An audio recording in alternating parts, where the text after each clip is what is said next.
Hey guys, it's Chris from Highline Guitars, and here's this week's quick tip for luthiers. Have you ever wondered if it would be possible to make a guitar neck that isn't as wide as what you're typically accustomed to? You know, most guitar necks at the heel are between 2 1/8 and 2 1/4 inches wide, and what determines that is the string spread at the bridge and the string spread at the nut.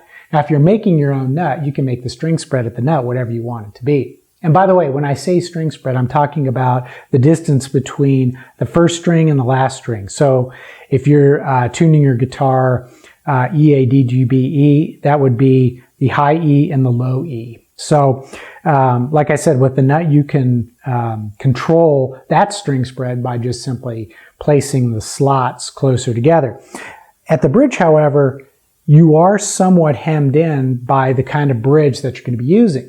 If you're going to be using a Fender style hardtail or tremolo bridge, you're pretty much stuck with either a 2 1/16 inch string spread or a 2 1/8 inch string spread.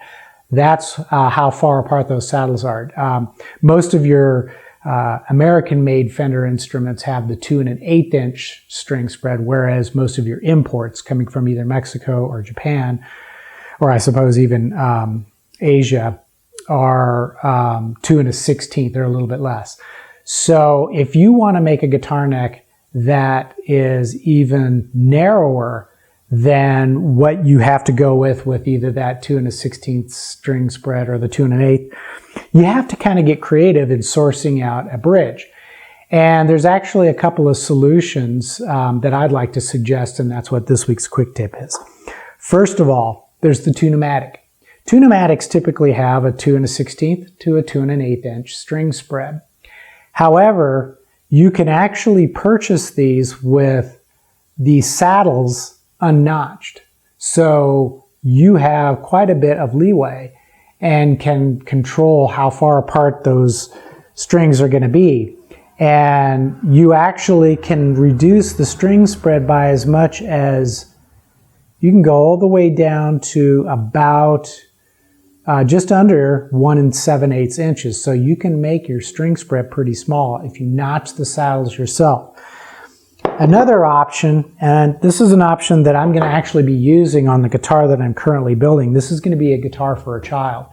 So I want the neck to be both thinner and narrower than what you would normally find.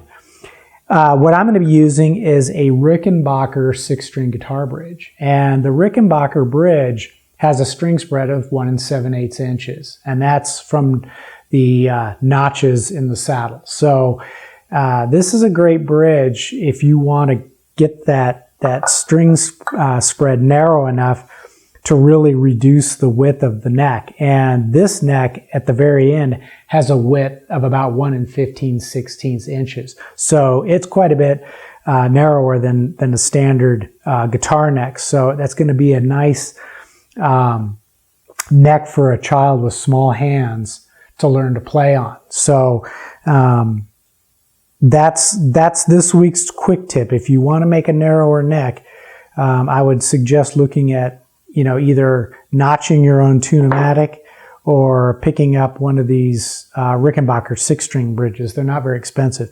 The one thing you want to be aware of is with both bridges, they sit pretty high off the body, so you're either going to have to angle the neck to get the proper string height, or, as I did here, is recess the mount so that the bridge sits down lower into the body, and that will allow you to get the string action that you want above the fret. So that's it for this week.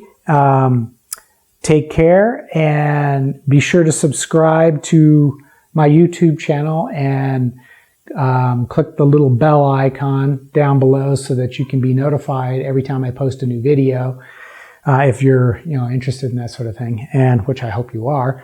And I will be back later this week with another episode of From the Luthier's Workbench. So take care, and we'll see you soon.